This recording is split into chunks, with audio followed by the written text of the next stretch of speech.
Agora é o melhor momento para começar a investir. Estamos no meio de uma transição monetária. Preste muita atenção no que eu vou dizer a seguir, porque a sua vida nunca mais será o mesmo depois de saber disso. Ao longo da história, o dinheiro assumiu várias formas. Muitos anos atrás, a pessoa mais rica é o que tinha mais ovelhas. Depois, a que tinha mais terras. Depois, a que tinha mais quantidade de ouro. E hoje, é a pessoa que tem mais dinheiro. Ou seja, esse pedaço de papel. Todos os sistemas não perduraram até o dia de hoje porque haviam falhas que não permitiam troca justa entre todas as pessoas. Vou explicar melhor. O sistema de ovelha falhou porque muitas vezes a troca não era justa. Imagina trocar uma ovelha por uma garrafa de óleo. Certeza que alguém saía um pouco a perder. Os sistemas de terras falhou porque obviamente não havia e não há terras suficientes para todos, obrigando as pessoas que não tinham terra a trabalhar para os que tinham. O ouro continua a ser valioso até o dia de hoje, mas não é utilizado como principal moeda de troca. O que falhou no sistema de ouro é que ele era muito pesado e não dava para ser transportado em grandes quantidades. Por isso foram criadas notas, que são utilizadas hoje como a principal moeda de troca. Assim como os outros sistemas falharam, este também está prestes a seguir o mesmo destino. Muitas pessoas não sabem, mas há alguns anos atrás, para imprimir uma certa quantidade de nota, tinha de haver reserva de ouro correspondente a essa quantia. Mas em 1971, o presidente dos Estados Unidos anunciou que já não era necessário ter a reserva de ouro, desvinculando completamente o ouro das notas. Foi nesse momento que o sistema das notas começou a falhar, assim como todos os outros sistemas anteriores. Os Estados Unidos é uma das maiores potências econômicas mundial e o dólar é utilizado como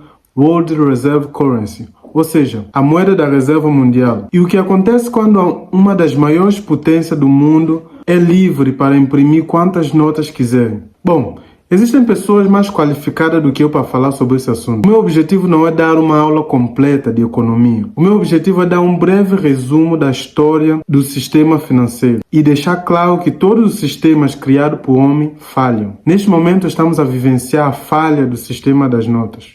Eu não vou entrar em um conceito mais complicado sobre o facto da moeda ser inflacionária e vai desvalorizando ao longo do tempo, exigindo mais dinheiro para comprar as mesmas coisas. E isso tem a ver com a demasiada impressão de notas, resultando num aumento das dívidas e etc.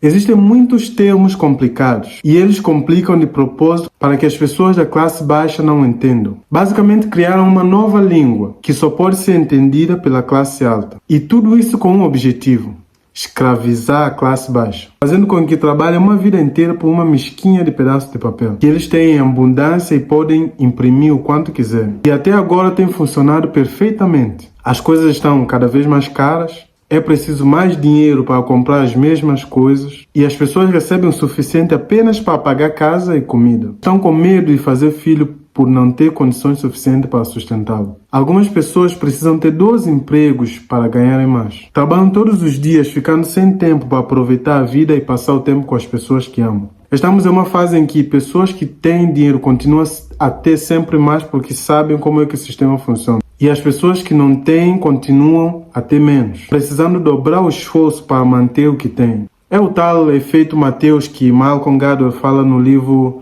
Outlier. Está no livro de Mateus 25:29. Pois todo aquele que possui, mais será dado, e terá em abundância. Mas ao que não tem, até o que tem, lhe será retirado. Mas para todo problema existe uma solução. E eu não estou aqui para falar do problema sem apresentar a solução. Vou tentar explicar da forma mais simples possível para que todos possam entender. Em 2008, Satoshi Nakamoto identificou uma falha no sistema financeiro, provavelmente por causa da crise daquele ano em que as elites abusaram do mercado imobiliário juntamente com os bancos. Ele percebeu que as finanças estavam a ser controladas por poucos. E quem controla o dinheiro tem poder. E quem tem poder controla o mundo. Então ele decidiu criar uma outra forma de dinheiro que fosse totalmente descentralizada, ou seja, impossível de ser controlado por uma entidade, e ele chamou essa moeda de Bitcoin. Bitcoin é a primeira moeda digital criada através da tecnologia da blockchain e possui todas as características necessárias para se tornar a moeda universal.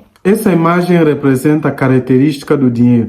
Temos a aceitabilidade, a portabilidade, a divisibilidade, a uniformidade, a escassez e a durabilidade. Lembra de eu ter falado do porquê de outros sistemas ter falhado? O que acontece é que eles falharam porque faltava algumas dessas características. O sistema de ovelha falhou porque muitas vezes a troca era injusta, ou seja, não era uniforme. O sistema de terra falhou porque não havia terra suficiente para todos, ou seja, não era divisível. O sistema de ouro falhou porque era difícil de ser transportado em grandes quantidades, ou seja, não era portátil. O sistema das notas está a falhar em tempo real porque é inflacionário, ou seja, não é escasso. Melhor dizendo, só é escasso para as pessoas da classe baixa, porque aqueles que controlam decidiram que fosse assim. Mas se formos olhar objetivamente, não é escasso porque eles podem imprimir quantas notas quiserem. Por isso a inflação está mais alta do que nunca. Adivinha qual moeda tem todas as características necessárias do dinheiro? Exatamente, o Bitcoin. O Bitcoin é portátil, qualquer pessoa pode carregar milhares de Bitcoin em uma carteira digital ou hardware. É divisível, qualquer pessoa pode comprar, enviar ou transferir frações de Bitcoin. É uniforme, é escasso, porque a quantidade do Bitcoin diminui ao longo do tempo, fazendo com que seja uma moeda deflacionária. É durável, porque o Bitcoin utiliza a tecnologia da blockchain. A única característica que falta ao Bitcoin é a aceitabilidade. Todos os outros sistemas funcionam porque as pessoas aceitaram, porque todos concordaram de que aquilo que era considerado valioso era realmente valioso. Esse pedaço de papel só é valioso porque existem milhões de pessoas que acreditam que ele é valioso.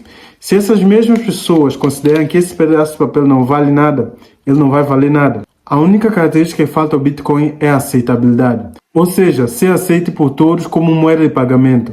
Mas é questão de tempo até isso acontecer. Desde o surgimento da moeda até agora já vimos aumentos significativos no nível de adoção e é questão de tempo até ela ser aceita completamente como moeda de pagamento. Porque o Bitcoin possui mais uma característica importante, a descentralização, ou seja, não é controlada por nenhuma entidade. Tendo em conta o aumento de taxa, é questão de tempo até as pessoas começarem a perceber que a única forma de evitar quantidades absurdas de taxa é através da descentralização. Grandes instituições como a BlackRock já perceberam o potencial do Bitcoin e decidiram lançar o ETF.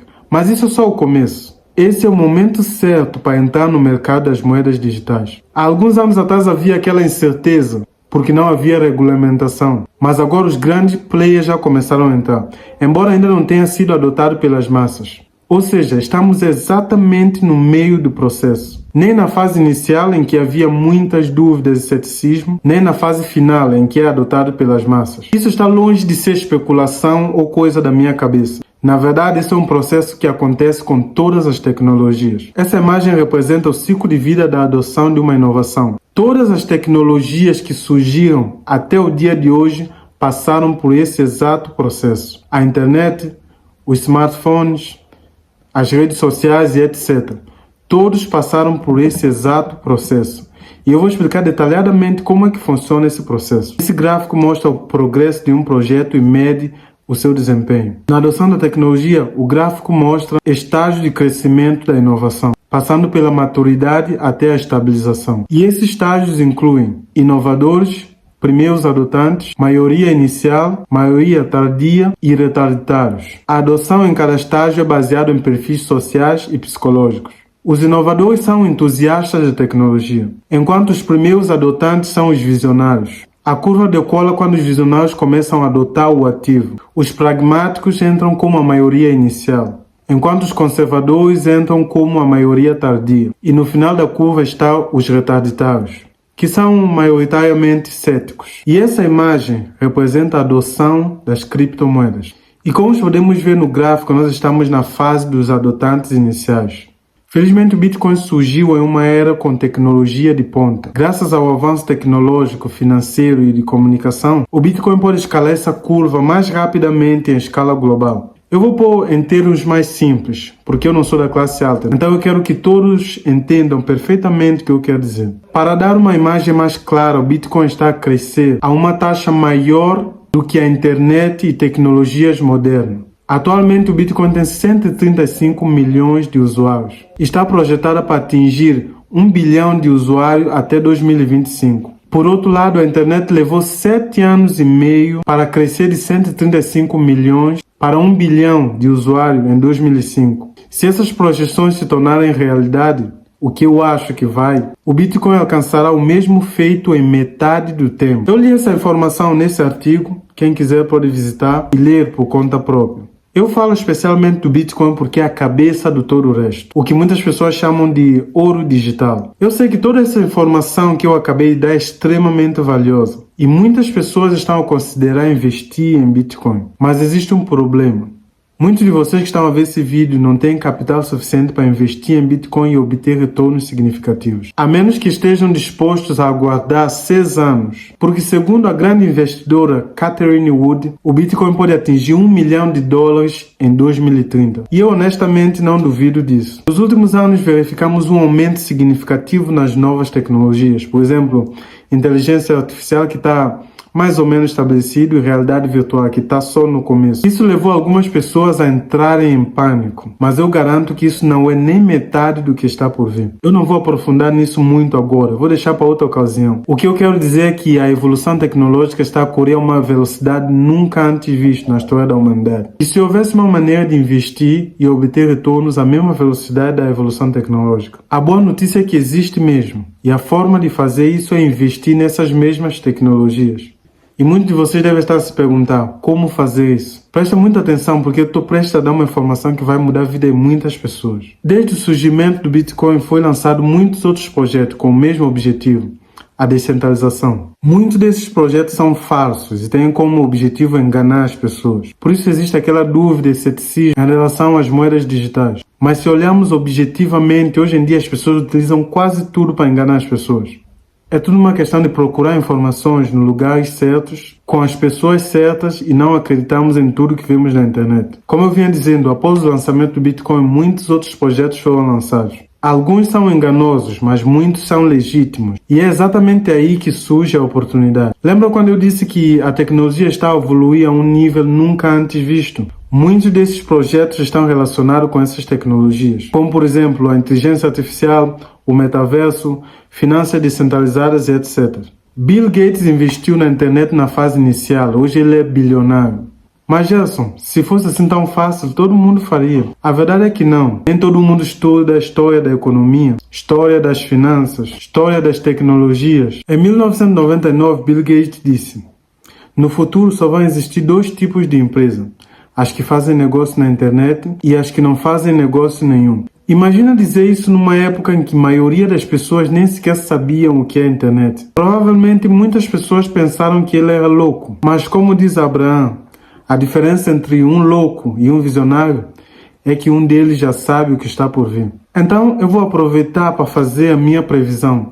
Talvez eu não seja tão inteligente como Bill Gates, mas digamos que eu entendo um pouco de tecnologia. E a minha previsão é a seguinte: no futuro, tudo será tokenizado e digitalizado. Cada um terá a sua própria carteira digital, onde será feito pagamentos e transferências. Todos os pagamentos serão feitos utilizando os respectivos tokens ou moedas digitais. Essa é a minha previsão e com o tempo vamos descobrir se eu sou um louco ou um visionário.